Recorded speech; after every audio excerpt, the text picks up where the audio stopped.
How many of you are out driving and you see someone texting, or they're texting at a light, or they're driving while they're texting, right? Like you see that, you're like 3 inches away from their bumper, or you might even see them actually getting into a crash, and it's very sad. And I think that we need to be on high alert when it comes to texting and driving. And what I wanted to point out was there was a personal story that I wanted to say. And in Rochester, Michigan, I was driving, and there was a young girl. I felt bad for her afterwards. She bumped into me, and at a roundabout, roundabouts are real dangerous in that area. She bumped into me, and she admitted that she was texting and driving, guys. And at the same time, I was like, okay, as a Christian, I'm going to get out. We pulled over to the side, and I was very forgiving. But at the same time, she was texting and driving, and she was upset, and she was crying, and I think she was coming home. She was a cheerleader. She had her outfit on. So, again, just a very, very upsetting situation. It could have been worse.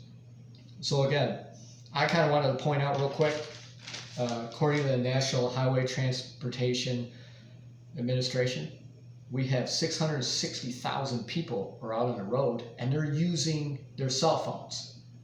That's almost 3/4 of this country, 750,000. We're like about 100,000 people short of people using their cell phones. 750,000 people. And that's insane, and it's a high alarming stat. There's 400 crashes that happen every day that were fatalities since 2010. You might say, well, that's not a lot, but there's 37,000 distracted driver accidents when it comes to texting and driving, according to the CDC. And we need to be on high alert as an adults and teens. According to Ridester.com, 1 in 5 people die every day that's not even vehicle related. Whether if it's a pedestrian, whether if it's riding a bike, whether if it's a child, we need to be on high alert, guys. It's very serious, and for that statistic is very staggering. I also wanted to point out that when you're driving 55 miles an hour, when your eyes are off the road, when you're texting and driving, it's like you're driving a whole length of a football field when your eyes are off the road. And that is according to driversafe.org. So we need to be better in that regard. Teens drivers, let's, as parents, and let's just try to encourage each other. Let's try to encourage them. Number one, let's try to encourage them what the fines are going to be like, the insurance and everything else. But let's encourage each other when it comes to driver safety, especially it can wait,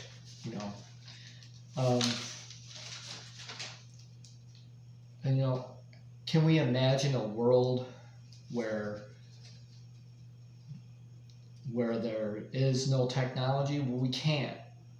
Let's imagine a world that is responsible, and who we can help our young people, and we can help ourselves by listening to these statistics. And also let us just resonate on being responsible adults and teaching our kids this as well. Let's keep our thumbs on the road, okay? Stop the text and stop the wrecks, and we see too much going on out there. There's too much distracted driving, and the statistics from 2010 to 2020 is staggering. And we need to be on high alert, guys. I would like to also say, what did I learn from this? So what did we learn from text and drive? Well, let's encourage our young people. Let's use hands-free devices. Let's try to eliminate as much as we can when it comes to distracted driving. And another thing too, if it's an absolute emergency, just pull over. You know, I know that parents are like, hey, where's my kid? You know, hey, where are you at? You know, are you coming home from work yet? You know, and a lot of times I just like to say that, hey, you know, let's be on alert as well that, hey, when we're texting our children, they might be driving while texting us. So let's kind of keep that in mind as well. And I also wanted to point out that according to Martinez and Law in Texas, here where I live, first offense for texting and driving is $99. Not a lot of people have a $99 that's hanging around just to throw away, right? Second offense is $200. And then the third and final offense, or longer, and hopefully this never happens to anybody, you're going to serve a year in prison if you end up killing somebody or hurting somebody. And that's so crucial to,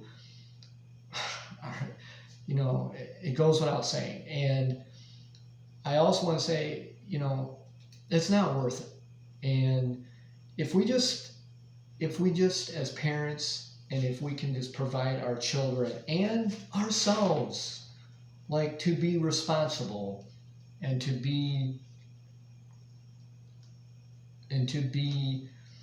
ready for this kind of, you know, responsibility, and to be ready for, you know, the road, and help our children be ready for this, you know.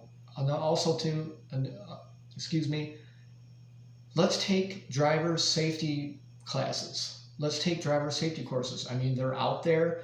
Let's provide our children with those. So maybe that would be a call of action to provide a solution for our young people. You know, CDC also said 21% of children or teens have admitted to using their cell phones while driving. So again, it's really, the stats are saying, it says what it is, guys. So again, I would like to say in conclusion, let this information not scare you. Let it be a positive to let us be informative for ourselves and our children. And I believe that this will definitely resonate with a lot of parents, and hopefully it resonates with a lot of younger people as well. When I'm on the road, I like to say this verse of Joshua 1:9. Have I not commanded you that let's be strong and courageous, right? Don't be frightened. He was always here for us. But do not be dismayed, for the Lord thy God will always be here for you. So again, thank you very much.